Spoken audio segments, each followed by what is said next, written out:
Mga ka-5-9 and have a blessed day po sa ating lahat. Kumusta po yung bawat duty po ng bawat isa nating mga security personnel, especially po yung mga incoming sa mga outgoing po mamaya o anong oras po natin, lalo po iba 6 to 6, ganyan po dapat po turnover po tayo ng maayos, check po natin lahat bago po tayo umuwi, huwag nagmamadali, makakauwi rin po tayo, yan po kasi sakit ng mga guard natin, nagmamamadali, gusto agad makauwi, hindi niisip yung trabaho na i-endorse nila, baka kinabukasan po wala na tayong trabaho, kaya maging scrutinize po, maging mapusisi po sa ganun po ng mga trabaho natin. Okay po, so yung topic po natin ngayon is about po dun sa mga security guard na walang proper training. Marami po sa ngayon na po na mga guard na hindi dumaan talaga sa training, which is legit naman kasi may mga standard naman pong sinusunod ng ating mga ahensya kung bakit kinakailangan na rin silang mag-undergo ng license without proper training. Totoo po yan. So ngayon, bilang isang ano po is kahit sabihin natin ito'y normal na po, ang mahalaga po kasi talaga doon sa mga walang training, dapat meron kayo nito. Yung mga sasabihin, kahit wala kayong training, sigurado po yan magiging mahusay kayo. Marami naman dyan, wala naman ding mga kaalaman sa trabahong pinapasok nila, pero nagiging matagumpay sila kasi bakit? Dahil isa ito sa mga sasabihin ko sa inyo na dapat meron kayo, especially yung hindi talaga dumaan sa mga training. Kaya ako po laging binibigyang diin or ini-emphasize sa mga security personnel kasi narito po ako sa industry na to.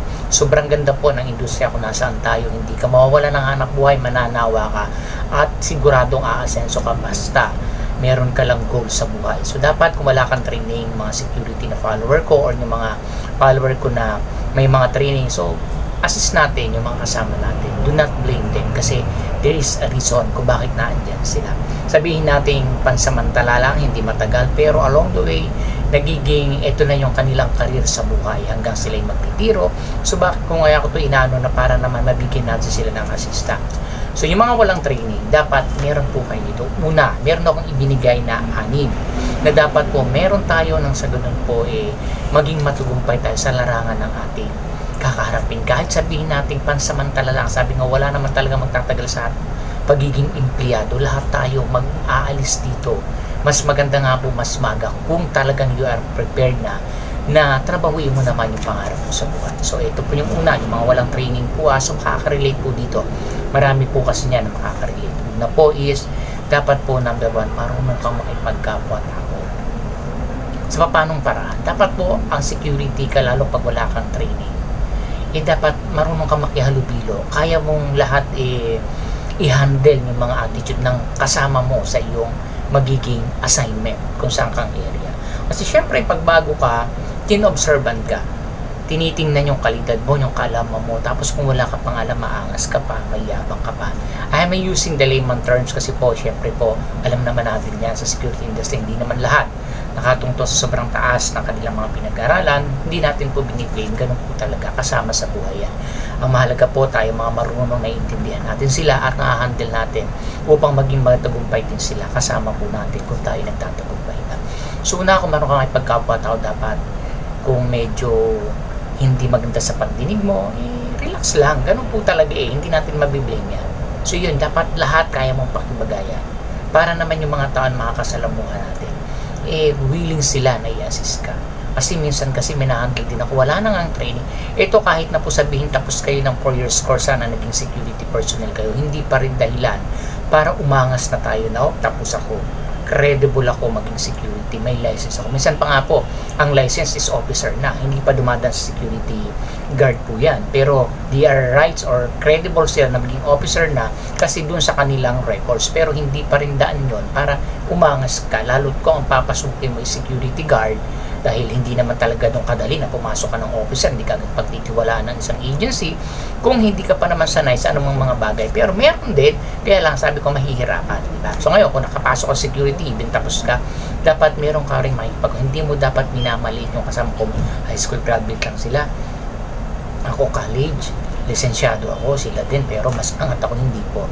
Iba po ang labanan pagdating po sa tagal sa trabaho. Mas may kakayanan sila compared sa ating ng mga bago. Lagi natin tatandaan, wala yan sa tinapos. Maraming tapos, pero pagdating sa record nila sa trabaho, ang hina. Pero may mga hindi tapos, pero talaga naman, talaga makikita mo na they are effective security personnel. Wala kasi sa tinapos, pero hindi ko lang sabihin po, kung hindi ka pa duman security at graduate ka, wag mong mamaliitin itong mga hindi nakatapos na sila security na. Dapat po bigyan ng halaga kasi nauna na sila. Kumbaga sa trabaho, may mga tanim na yan na supposed to be aani ka na sa tanim nila kasi andyan na sila nag-exist na sila, ikaw padating pa lang. So dapat marunong mong kang i-handle ng mga bad. Pag bago ka, alam mong bago ka, magtanong ka sa kanila kung ano yung sinasabi nila, sundin natin, timbangin lang, baka may mali din. So yun, kailangan marunong ka makibagay, pakikipagkapwa-tao. Napakagandang term po yan pakikipagkapwa, di ba? So kahit naman sa ang larangan, lalo secure, dapat marunong tayo lalo pagbago. Pangalawa po is accept yung kanyang kahinaan. Lahat tayo may mga weaknesses sa buhay. Dapat yung mas accept. Kung hindi ka nakatapos, alam mo mahina ka sa ganito, accept mo yun. Sabihin mo agad, buddy o mga kasama, mahina talaga ako sa ganito. Medyo kailangan ba kong alalayan? Huwag niyong ikakahiya kung saan kayo mahina, parang sabihin mo kahinaan mo. Hindi po. Ang pag-amin ng kahinaan mo sa isang bagay, yun po yung tunay na katapangan at kalakasan. Kasi ina-accept mo Kasi once na ina-accept mo yung kahinaan mo, gagawa ka ng parang paano ma-build up yung kahinaan mo niya na magiging into your strength. Tandaan po natin yan. Walang taong pinanganak na puro kalakasan lang sa buhay. Meron niyang kahinaan. Talagang timbang Di ba balance? Kumbaga sa kuryente, may negative, may positive. Hindi po pwedeng puro positive lang. Paano iilaw ang isang bombilya kung isasakta mo sa puro positive? Di ba? So dapat may negative, may positive. Binabalanse. Despite may negative ka, may positive ka, palalakas mo yung positive mo, parang yung kahinaan mo tumadaan. Yung pang ibig sabihin doon. So, accept mo yung kahinaan mo. Then after you accept that, so syempre pag na-accept mo kahinaan mo itong mga taong nasa paglalim, mga kasama mo, willing yan natutulong sa'yo. Hindi mo na kailangan kasi nakitaan kanila ng potential na may pagkamababang loob ka na napakasarap mong kasama. Hindi ka nila pagdadamutan. Kasi pag maangas ka na, wala ka nang alam, akala mo kung ano ka dyan, maraming may inis sa'yo. In return yan, i-request ka na i-replace ka kasi hindi ka worth sa samahan nila. Imbis na makatulong ka, kaya ka din nila dyan, nagiging pabigat ka pa. Dapat hindi. Ikaw dapat ang isa sa dumahina ka, meron ka rin kakayanan para matulungan sila. Handaan po natin yan. Kaya tayo pinadali. Hindi yung ikaw lang mapabigat, bago ka na, wala ka na, sumusweldo ka na, tinuturuan ka pa, matigas pa ang ulo mo. So ano mangyayari sa'yo? Aalisin ka talaga. Lalo't nasa provision ka pala na under observation ka. Tatanggalin ka talaga. So pag bago ka, lahat ipakita mo. Hindi lang sabing dahil bago ka, pero i-maintain mo yan. Kasi napakaganda sa isang attitude ng isang security personnel na nahahandle niya ng tama yung kanyang sarili at the same time mga kasama niya, lalo yung trabaho na iniatang sa kanya. So kailangan po natin yung accept your weaknesses. At sabihin mo din kung saan ka marunong, baka makatulong ka, sir, marunong ako sa ganito, baka kailangan nyo. Magaling ako sa reporting, sir, magaling ako sa computer, baka magamit yung kaalaman ko, I have to share. Ganon, kailangan marunong kang magsalita. Okay, so next po is, nagtatanong ka tungkol sa trabaho, huwag mahiyang magtanong. Di ba lagi sabi, right med lang yan. Huwag mahiyang magtanong. Lahat tayo walang alam sa trabaho kapag bago. So magtanong tayo ng tama, ng naaayon naman doon sa trabaho mo.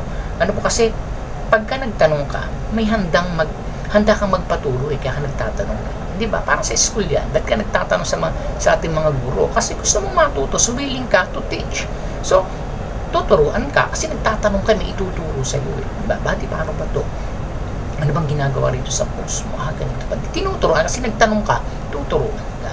Pero yung pili nagmamagaling ka, alam ko na yan, matagal na ako sa ganyan, wala ko. Dapat po, marunong tayo magtanong nang naaayon sa trabaho natin. Okay? So next po, yung pang-apat po natin, dapat marunong tayong mag-adjust. Yan.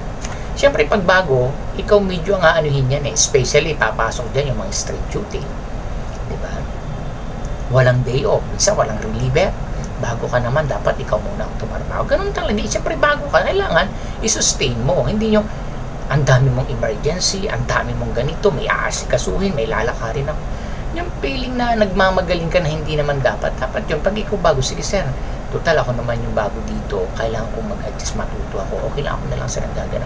Sir, okay lang, walang deal kasi first time ko pa lang naman ito ngayon lang ako na-assign na kaya ako na muna, haya mo na magpahinga sa yung mga medyo matatagal na rito na alam namin kailangan nila. Tsaka na ako sir magpapaalam pagka may mga time na free tayo. Diba, ganun dapat, hindi sir, may lalakan ako sa ayusin ko yung ganito, kaasikasuhin ko yung ganito. Bago ka lang dapat hindi po ganun. Huwag ka masyado marami yakit-yakit sa buwan, timing emergency, lahat na lang. pati yung anak ng tiyahin mo, nagpapantay ka kasi kaya, hindi po yun. Pagbago tayo, nandun yung tingin sa atin na kailangan mo ng hanap buhay. So dapat ikaw yung mag-a-adjust, make adjustment sa buhay mo.